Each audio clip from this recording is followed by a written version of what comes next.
I am so grateful for the access that I had to the arts and art education while I was at school. It really enriched my life and enabled me to really develop in certain areas, especially for me with music.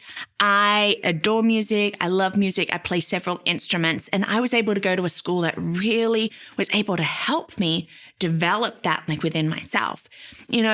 When it comes to funding sometimes, and schools are trying to find ways that they can cut things, sadly, we seem to cut art education first. And this is heartbreaking, actually, not just because I got so much out of it, and I think everybody should have it, but I truly do think that our children benefit so much from art education that it is very important, and that we need to find ways that we can be supporting the arts in our schools, in our homes, and for our children. And that is what I want to look at today. Is art education important?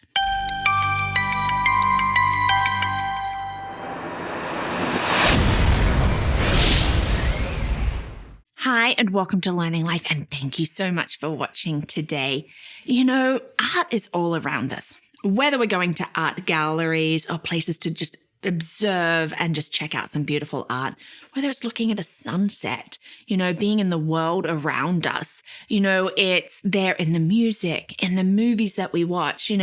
Art is a huge part of our lives, and we shouldn't dismiss it. Today, I really want to talk more about visual arts, but, music, that's part of arts, drama, which brings us our movies, which help to this development of technology to even bring videos like this. While it might not be specifically artistic today, I am able to bring this to you because of ideas that people have had. And so thank you so much for watching, for your likes, for your subscribes, for being part of this Learning Life community. The benefits of art education. Art education. I don't think it's just important because I really like it.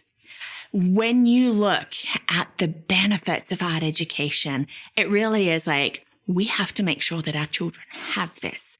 So, art education helps with the development of a number of areas: motor skills, language skills, social skills, problem solving, decision making, creativity.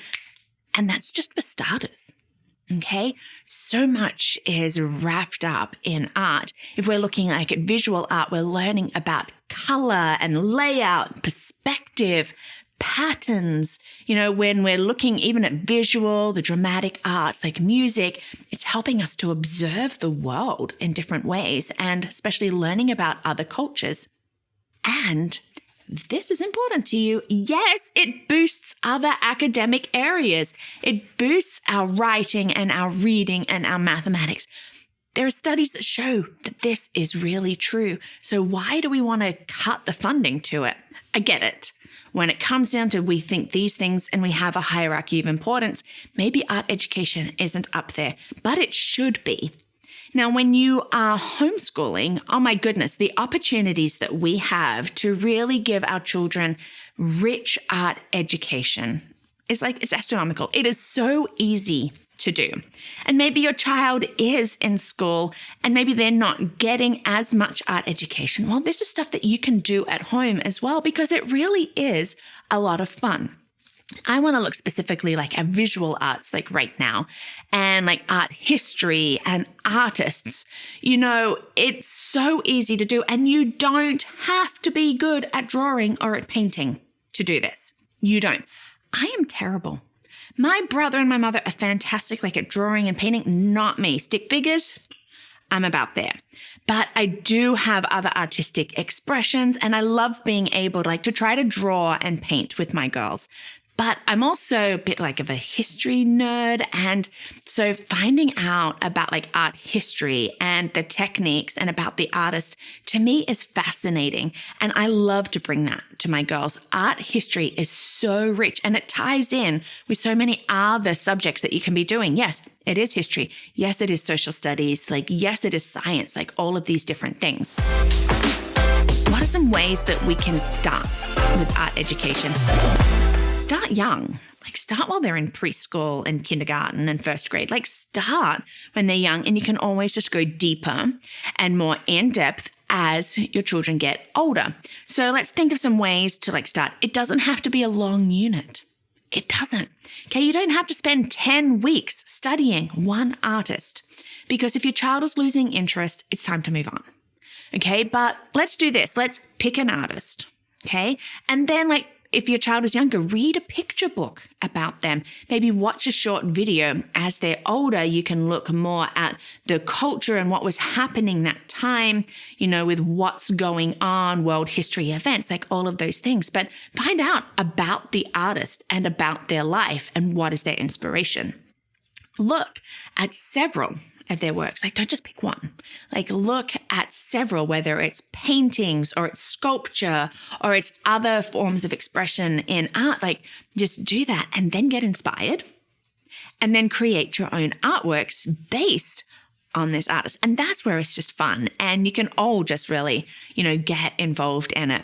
So start young and look and just pick out some artists. So for example, Kandinsky. We did this with our little co-op that we're part of, and my girls loved it. We read The Noisy Paint Box about Kandinsky, and then everybody painted in concentric circles while listening to music, and we all had our own square.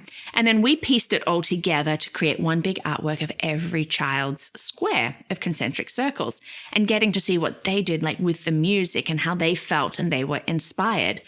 This was just a fun, easy activity, and you can do that at home as well. Read The Noisy Paint Box, paint concentric circles. Maybe it's Van Gogh. I love Van Gogh.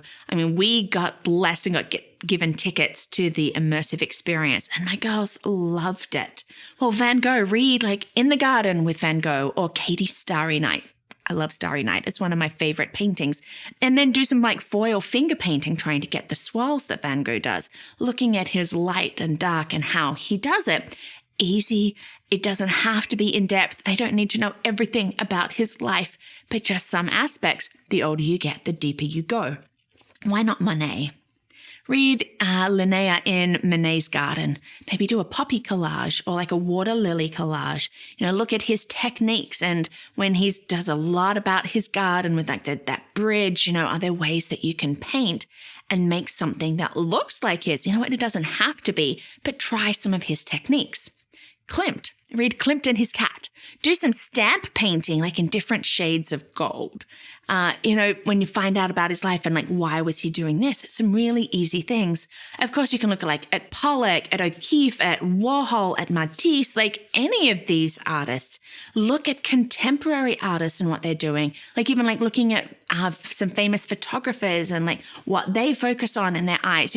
When we look at that inspiration and we look at what is going on around, it's enriching our children's lives. And it's enriching their other areas of learning, because as they learn to observe and form opinions, they can write this, they can do this, they can find those patterns.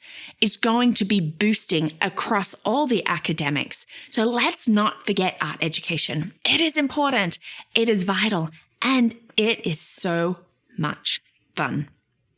Well, thank you so much for watching today. And maybe you're inspired to go and pick out an artist and read a book and do some painting in their style. It really is a lot of fun. And, if you have some pictures of the works that you're doing, send them my way. I love seeing the inspiration of other people. And people who inspire me are those who have been joining in our Learning Life community and sharing these videos and telling friends about it, and also in joining us as a champion. And you can do that through patreon.com or checking that out on my website, learningthis.life.